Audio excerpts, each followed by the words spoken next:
Une pénurie d'eau au Royaume-Uni, un sixième sens chez l'homme et un médicament contre la dépression postpartum. Nous sommes le jeudi 21 mars. Bonjour à tous, voici votre concentré d'actualité scientifique sélectionné par MaxiScience. La différence entre l'homme des cavernes et nous, c'est le résultat de la science. Et ce n'est pas une opinion, c'est de la science. Notre monde n'est pas si moche. Mauvaise nouvelle au Royaume-Uni, nos voisins d'outre-Manche pourraient être à court d'eau potable d'ici 25 ans. C'est l'avertissement d'un groupe d'experts britanniques qui affirme que le réchauffement climatique et la croissance démographique renforcent une tendance inquiétante. S'il ne diminue pas sa consommation dès aujourd'hui, le pays pourrait manquer d'eau potable en 2044. On connaissait déjà la lévitation magnétique, la lévitation acoustique et la lévitation quantique. Des chercheurs américains viennent de réussir un nouvel exploit en maîtrisant la lévitation optique. Ils annoncent avoir mis au point une technique qui leur permet de faire léviter des objets par la seule force de la lumière. Elle reste cependant à l'état de théorie et doit encore faire ses preuves en pratique. Une nouvelle étude vient apporter un espoir de traitement contre la narcolepsie. Selon les chercheurs, les patients qui en souffrent ont dans leur sang des lymphocytes T autoréactifs. Ils pourraient s'attaquer aux neurones qui produisent l'hypocrétine, une molécule qui contrôle l'état de veille. La narcolepsie serait donc une maladie auto-immune. Cette maladie chronique rare touche une personne sur 3 à 5 000 en France.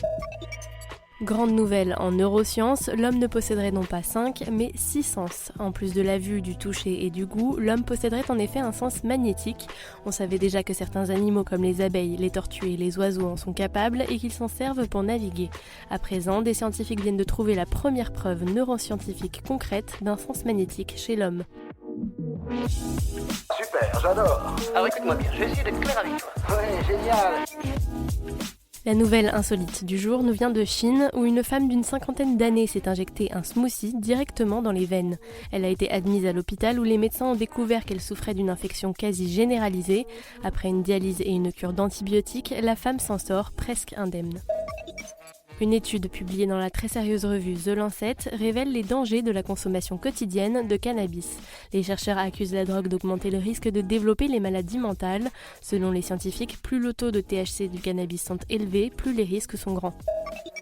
L'administration américaine des médicaments a approuvé cette semaine la mise sur le marché du premier traitement contre la dépression postpartum. Cette maladie grave est encore trop peu connue et touche les nouvelles mères. Aux États-Unis, une femme sur 9 est concernée. On vous reproche toujours de boire trop de café, cette info est pour vous. Des scientifiques ont identifié des composés présents dans votre boisson préférée qui pourraient inhiber la croissance du cancer de la prostate. Il s'agit pour l'instant d'une étude pilote, mais ses résultats sont prometteurs. C'est tout pour aujourd'hui. Vous aimez le podcast MaxiScience? Faites-le savoir avec une note ou un commentaire. Vous pouvez le faire sur les applications Deezer, Spotify et Apple Podcast. En attendant, on vous dit à demain pour de nouvelles actualités scientifiques. Voilà. Il ne reste plus qu'à vous remercier de votre attention.